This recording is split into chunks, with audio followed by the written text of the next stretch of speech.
Well, there we are, the moment that some people have been waiting for and some people have not. But this week, my sermon focuses on fear. Yes, the fear that's imposed on us by the establishment. Do you remember back in 2016, 7 years ago, Project Fear about Brexit? If we had the temerity to vote to leave the European Union, there'd be an immediate recession. Hundreds of thousands of jobs would be lost. There'd be an emergency budget, George Osborne declared. 75,000 jobs would go in the city alone. Guess what? It was all garbage. Complete nonsense. We've even outgrown the German economy, the famed German economy, ever since. They tried to terrify the nation into doing what the establishment wanted, and the nation said, no thanks, we don't trust you. And then it came again. Do you remember Project Fear with COVID? Of course, COVID was a serious disease, but the nudging, the fear-mongering that went alongside of it. I mean, they created their whole behavioural science committee, a sort of nudge unit that told us how to behave. They told us masks didn't work, and then in order to terrify us, they told us masks did work. That's what they wanted, you see, despite no evidence. And then they went into lockdowns for longer and longer. They didn't have any cost-benefit analysis. They told us Sweden had got it wrong, and the evidence now shows Sweden got it right. Hancock, we now know the truth. He wanted to literally scare the pants off us. Thanks, Matt, but no thanks. They wanted to terrify the nation to do what they wanted. They told us the vaccines would stop transmission and infection, but it turned out not to be the case. They said 15 million jabs to freedom, and then 150 million jabs later. Still wasn't enough. You see what they were doing? This nudging, this terrifying of the people. Project Fear and terror. I mean, unbelievable what went on. And of course, we now move on to the issue of climate change. Now, let me make this absolutely clear. For those on the left who are listening and determined to report me for being a bad chap, of course climate change is real. It's been going on for billions of years, for heaven's sake. But what is also real is that there is not a climate crisis. And what is also real is that data is being fiddled and fudged. Yes, I know. Before someone screams at me, yes, there are fires in roads as we speak. But context is important. In the same way that when they were terrifying us about people sadly dying with COVID, they weren't telling you that 1,650 people sadly die every single day, and therefore there was no context about the numbers. So what they don't tell you about forest fires is that in an average year, up until now, you'll have at least 150,000 acres of forest fires across Europe. This is an average year for forest fires in Europe. In a bad year, by now, you would have had 500,000 acres of forest fires in Europe. So do you see what is important here? Of course, every forest fire is scary, but context is absolutely vital. Stop terrifying the people unnecessarily. The climate scaremongers are in front of us. So much so that we've got a new phenomenon. Yes, I mean, we've heard of storms being named in America, but now they're naming heat waves. Never happened before. Do you want a nice name like the alphabet? Some sort of person's name like they do with storms? No, let's go for Greek mythology, the most terrifying thing you can think of, the dogs of hell, Cerberus. And they're now planning to make it an international naming system to add to that terror. You see what's going on here? Project Fear is being renamed. And that brings me on to, I should have mentioned it at the beginning. So excited am I today. I mean, my question of the day, how petrified are you by this? Are you petrified or not? That is a key question. Are you petrified by the weather? And also my other question, are we at peak net zero? So last week, let's just think about what was going on. I proved with the Met Office numbers, that they were fiddling the figures. They'd changed them on the Central England temperature for hundreds of years, particularly to suit their narrative in the last 50 years. Yes. So that's the Met Office fiddling their figures. And this week, during the middle of the week, we've had our friends at the BBC. Fresh from the nonsense that they were talking about Nigel's bank account, they've actually been fiddling the figures in their weather department. And I'm going to show you how. Because Wednesday was peak terror day. Their forecast was that there were all sorts of records going to be broken, and if you're watching, you can see on the screen, this was Europe emblazoned in red and orange, with some of these high numbers in the 40s, talk of possible records here, there and everywhere, across Spain, across Italy, across Greece.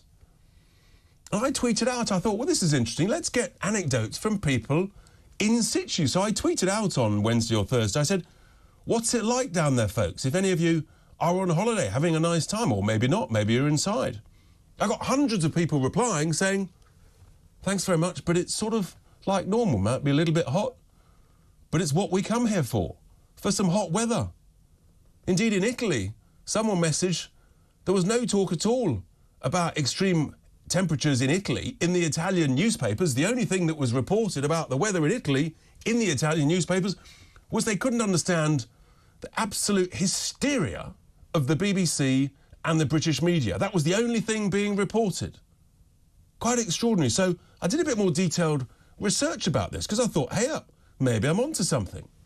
So I looked at Barcelona. The BBC said it was going to be 40 degrees. The truth was, it was 31. 31 degrees, 9 degrees difference, 29% wrong, BBC weather. Let's go to Murcia in southern Spain. The BBC said it would be 45 degrees. Sounds warm to me. And the truth was 36. A 9-degree difference, 25%. Are these guys incompetent, useless, or was it a typo? Palermo. Let's go to Palermo, shall we, in Sicily. And I think we've got some graphs here on the screen that you can see just to prove it. I went to another, what I think is a much better website called AccuWeather, which has been around for decades and decades and is used all over the world. That's where I get my data from. So in Palermo, the BBC said it would be 38 degrees in Sicily. The truth was it was 35 degrees. A bit better, only 3 degrees wrong. OK, 9% different, no one's perfect. But the scariest temperature of all was also in Sicily, at a place called Romacca in the middle of Sicily, where the BBC said it was going to be 46 degrees. Well, it was 5 degrees lower, 41 degrees, 12% difference. So yeah, it's hot, but these are not unusual temperatures in very hot countries. Guess what? In the summer. Now, the BBC did remind us that, talking of records, that the record in Greece was in 1977. At 48 degrees. That's almost 50 years ago. In Portugal, the record was 20 years ago, at 47 degrees. So do you see what's going on here? There's a pattern where a lot of records were set decades ago. But now they're terrifying us with scary numbers and scary colours. They've even displayed this week. You look at there, just see that picture there, if you're watching. They've got the UK in orange.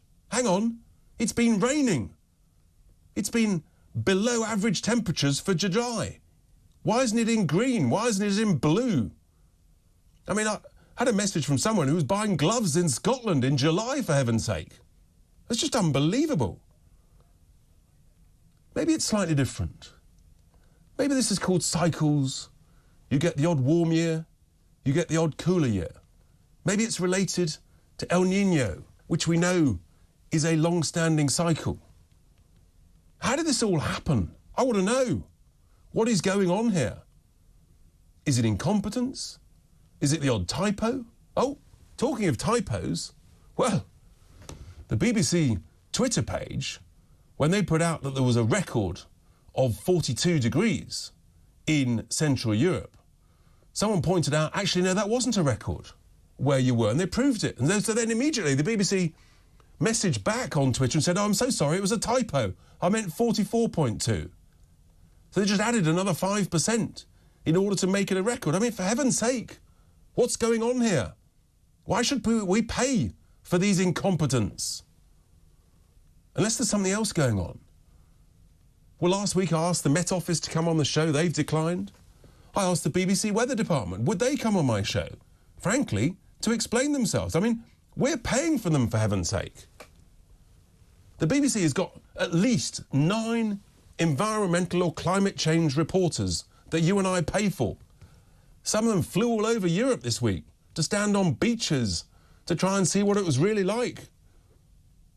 Well, if they're worried about climate change at the BBC, why wouldn't you sort of report from the office rather than create more emissions, legging it to Europe? Why don't they use local reporters or other people's reports? The hypocrisy, the waste of money. Unreal. Absolutely unbelievable. And yet their own reporter, in a documentary last year, Justin Roller, he was censored by the BBC for claiming that there were rising deaths from natural extreme weather events, when actually, in the last 100 years, they've fallen by 96%. Do you see what's going on here?